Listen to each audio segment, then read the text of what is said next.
for Year 8. Welcome to Lesson 2 of your remote learning of 2021. So we're going to look at wholes, chapters 2 and 3 today. A reminder of your best things you can do to help you with your remote learning. I'm not going to read through them all again, but the best tips to remember is to be working somewhere quiet, to have all your equipment ready, your English book, your pencil case, to check Teams for your instructions from your teacher, and to work hard and complete the best work. Pause the video here if you need to read through the instructions. Off we go. Okay, the first thing that I want you to do is to write the title and the date neatly in your exercise book. And the title is Stanley Yelnats Character Introduction. Be careful how you spell Stanley Yelnats, and the date, whichever the date is that you're completing this work. Pause the video if you need to do that. And then I want you to think about characters that are introduced in texts. You've already read some text so far in term 1. And I want you to think about those characters that were introduced to us and how a writer introduces a character in a novel or even in a poem. You read about his person. You've read the Graveyard Book. How did the writer introduce those characters? They do it in lots of different ways. And we're going to look at Stanley in wholes in chapters 3 mainly, and how he is introduced to us.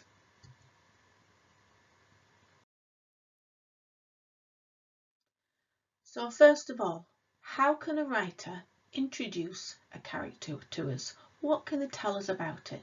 Pause the video here and have a think and write down, if you can, in some bullet points, what sort of things a writer can tell us about a character to introduce them to us. Okay, so what did you get? Well, might tell us about their appearance, including their possessions. If you remember the poem about his person, we had all that long list of those possessions on the body that we figured out, we inferred lots of things about that person. Personality. The person in the Graveyard Book, Jack, we kind of figured out his personality from how he was described. Telltale Heart, very different personality in there as well. Words and actions, things that they say, things that they do. We learn a lot about character through those. We might learn about the history of their life. We might get given a backstory about them. And we might start to predict things about what will happen to them. So those are some ways that a writer can introduce a novel.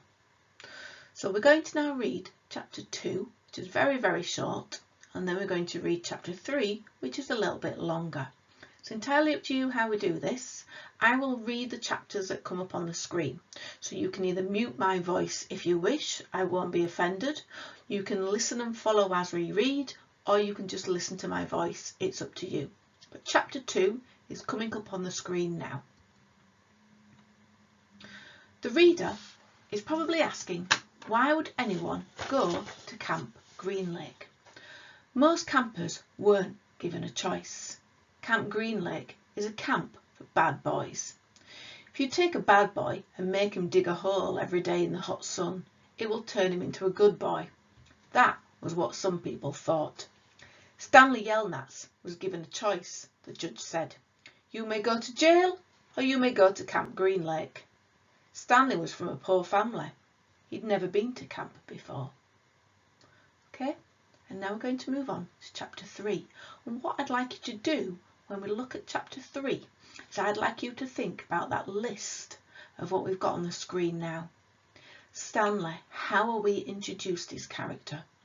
What do we learn about his appearance, including his possession? What do we learn about his personality, his feelings? What do we learn about any words that he says or any actions that he does? Do we learn about any history of his life? And do we learn about any predictions about what will happen to them? We'll just read the chapter first of all, and I will put that list back up on the screen so you can do the work after we've read the chapter. Okay? So chapter 3 coming up. Stanley Yelnats was the only passenger on the bus, not counting the driver or the guard. The guard sat next to the driver with his seat turned around facing Stanley. A rifle lay across his lap. Stanley was sitting about 10 rows back, handcuffed to his armrest. His backpack lay on the seat next to him. It contained his toothbrush, toothpaste, and a box of stationery his mother had given him. He'd promised to write to her at least once a week. He looked out the window, although there wasn't much to see, mostly fields of hay and cotton. He was on a long bus ride to nowhere. The bus wasn't air-conditioned, and the hot, heavy air was almost as stifling as the handcuffs. Stanley and his parents had tried to pretend that he was just going away to camp for a while, just like rich kids do. When Stanley was younger, he used to play with stuffed animals and pretend the animals were at camp. Fun and games, he called it. Sometimes he'd have them play soccer with a marble. Other times they'd run an obstacle course or go bungee jumping off a table tied to broken rubber bands. Now Stanley tried to pretend he was going to camp for fun and games. Maybe he'd make some friends, he thought. At last he'd get to swim in the lake. He didn't have any friends at home. He was overweight, and the kids at his middle school often teased him about his size. Even his teachers sometimes made cruel comments without realising it. On his last day of school, his math teacher, Mrs. Bell, taught ratios. As an example, she chose the heaviest kid in the class and the lightest kid in the class and had them weigh themselves. Stanley weighed 3 times as much as the other boy. Mrs. Bell wrote the ratio on the board, 3-to-1, unaware of how much embarrassment she had caused both of them. Stanley was arrested later that day. He looked at the guard, who sat slumped in his seat, and wondered if he had fallen asleep. The guard was wearing sunglasses, so Stanley couldn't see his eyes. Stanley was not a bad kid. He was innocent of the crime for which he was convicted. He'd just been in the wrong place at the wrong time. It was all because of his no-good, dirty, rotten, pig-stealing great-great-grandfather. He smiled. It was a family joke. Whenever anything went wrong, they always blamed Stanley's no-good, dirty, rotten, pig-stealing great-great-grandfather. Supposedly, he had a great-great-grandfather who had stolen a pig from a one-legged gypsy, and she put a curse on him and all his descendants. Stanley and his parents didn't believe in curses, of course, but whenever anything went wrong, it felt good to be able to blame someone. Things went wrong a lot. They always seemed to be in the wrong place at the wrong time. He looked out the window at the vast emptiness. He watched the rise and fall of a telephone wire. In his mind, he could hear his father's gruff voice softly singing to him. If only the woodpecker sighs, the bark on the tree was just a little bit softer. While the wolf waits below, hungry and lonely, he cries to the moon, if only, if only. It was a song his father used to sing to him. The melody was sweet and sad, but Stanley's favourite part was when his father would howl the word moon. The bus hit a small bump and the guard sat up, instantly alert. Stanley's father was an inventor. To be a successful inventor, you need 3 things: intelligence, perseverance, and just a little bit of luck. Stanley's father was smart and had a lot of perseverance. Once he started a project, he would work on it for years, often going days without sleep. He just never had any luck. Every time an experiment failed, Stanley could hear him cursing his dirty, rotten, pig-stealing great-grandfather. Stanley's father was also named Stanley Yelnats. Stanley's father's full name was Stanley Yelnats III. Our Stanley is Stanley Yelnats IV. Everyone in his family had always liked the fact that Stanley Yelnats was spelled the same frontward and backward, so they kept naming their sons Stanley. Stanley was an only child, as was every other Stanley Yelnats before him. All of them had something else in common. Despite their awful luck, they always remained hopeful. As Stanley's father liked to say, "I learned from failure." But perhaps that was part of the curse as well. If Stanley and his father weren't always hopeful, then it wouldn't hurt so much every time their hopes were crushed. "Not every Stanley Yelnats has been a failure," Stanley's mother often pointed out. whenever Stanley or his father became so discouraged that they actually started to believe in the curse. The first Stanley Yelnats, Stanley's great-grandfather, had made a fortune in the stock market. He couldn't have been too unlucky. At such times she neglected to mention the bad luck that befell the first Stanley Yelnats. He lost his entire fortune when he was moving from New York to California. His stagecoach was robbed by the outlaw Kissing Kate Barlow. If it weren't for that, Stanley's family would now be living in a mansion on a beach in California. Instead, they were crammed in a tiny apartment that smelled of burning rubber and foot odour.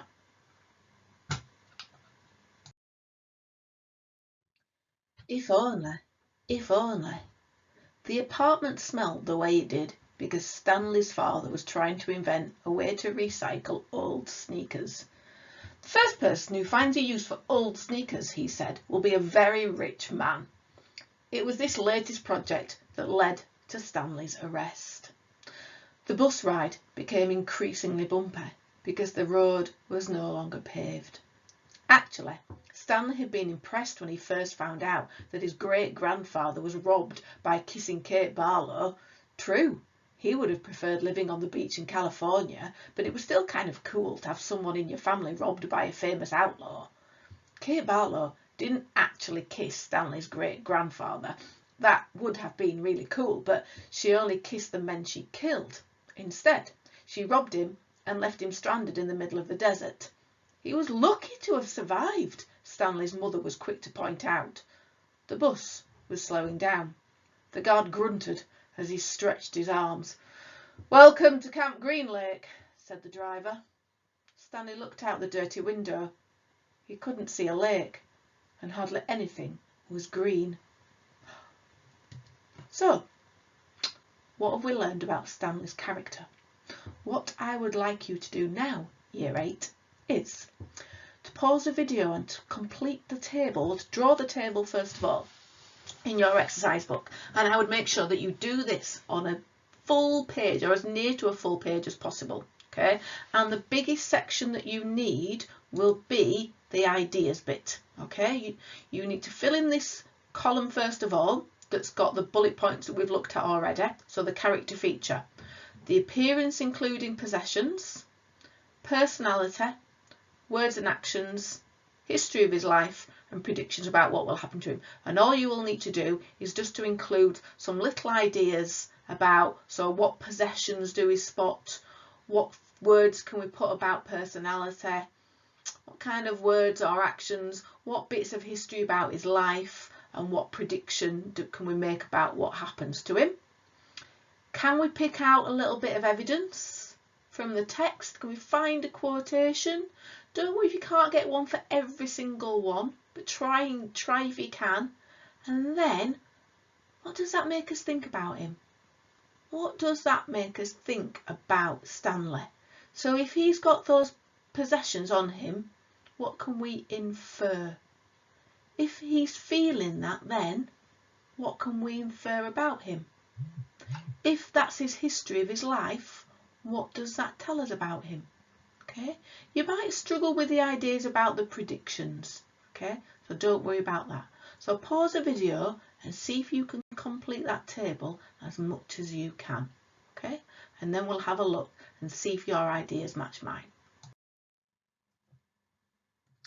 Okay, so we're going to look now at the ideas that we have here.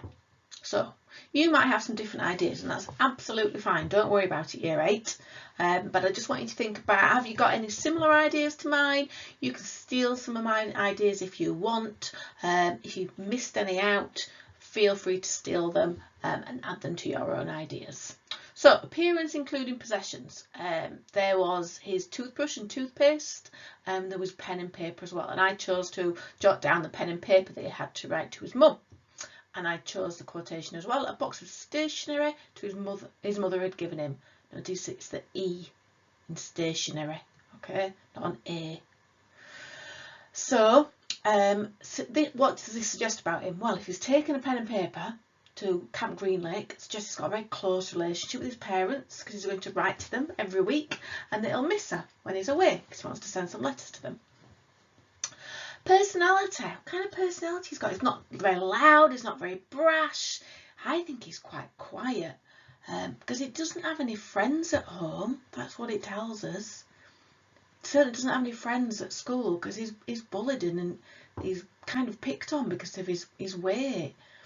So if he doesn't have any friends, Pliers got to entertain himself. He's struggled to make friends because he's been teased at school. So maybe on his way to Camp Green Lake, he's looking forward to making new friends. Words and actions. Doesn't say anything. Notice the speech that's in chapter 3 are of his father or his grandfather. So I've not got this speech down there. It doesn't actually say anything, which really tells me as well that he's got a quiet personality. So he does, however, seem quite positive. The fact that he's been arrested for a crime he's innocent of, he doesn't seem to be moaning very much. He seems to be looking at it in a fairly positive outlook. Smiled. Suggests Stanley makes the best of what he has. Doesn't have very much. It tells us he's from a poor family and they're cursed, but he still remains quite positive on life. We're all having to be like that at the moment, aren't we? History of his life. Well, it certainly tells us in quite a bit of detail that his family have lots of bad luck. It was a family joke whenever anything went wrong. That certainly tells me that it seems to happen quite a lot. This makes me think they always have bad things happening to them. Doesn't seem like a coincidence, as it happens to the men who all have the same name. So Stanley, and that's the fourth, the third, the second, okay? And I've not filled this bit in. I thought I'd leave that for you. Your predictions about what you think will happen to them, because I don't want to give any spoilers away for the book. Okay, so you can pause the video here, Year 8, if you need to. You can check what I've got. Do you disagree with me? Do you agree with me? Have you got evidence to match all your ideas? Okay. Do you need to choose any of mine at all to match? Do you want to see if yours are better than mine? They might be. Okay. So just before we move on to the last task then, I want us to think about if we were going to describe someone as green. They're not literally green as in the colour. So do you know what it means to describe someone as green? Well, the answer is coming up in 3, 2, 1. It means they're naive. Now, you might not understand what that word, that's a new word I want you to think about. If someone is naive, it means they lack experience and wisdom. So if they go around being naive, they don't really understand things properly. They don't have the experience to understand what it is that's happening. They're not very wise about what's going on. Okay, so keep that in mind as we just look again at the end of chapter 3. How has the writer left us with mystery and tension at the end of chapter 3? I'd like you, Year 8, to write that question down underneath your table as the last task we are going to do today. So pause the video if you need to time to write that question down. And I've just put on the screen a little extract from the end of chapter 3. "Welcome to Camp Green Lake," said the driver. Stanley looked out the dirty window. He couldn't see a lake, and hardly anything was green. So I want us to think about hardly anything was green. Couldn't see a lake, there's no water.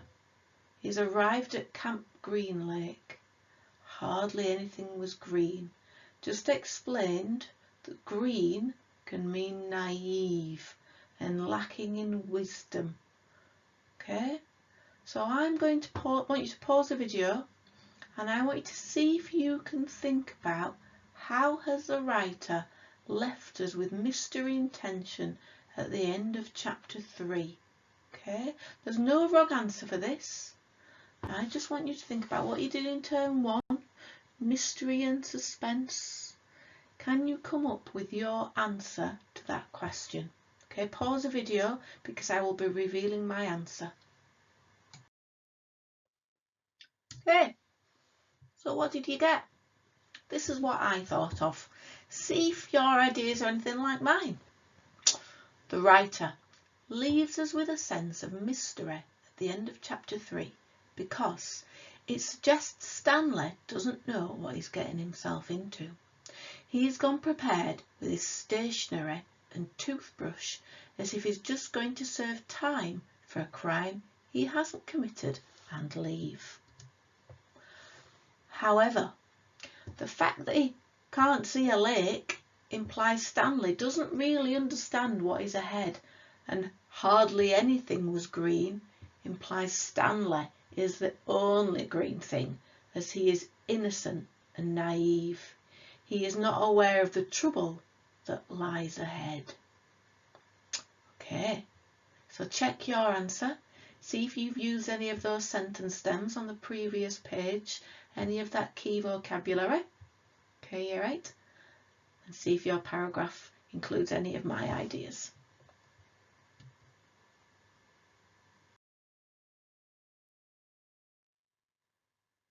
Well done, year 8. I hope you've enjoyed today's lesson. Hope you've enjoyed reading more of the novel, and we'll look forward to seeing you next lesson. Good work. Well done. Make sure you check Teams for the instructions from your teacher.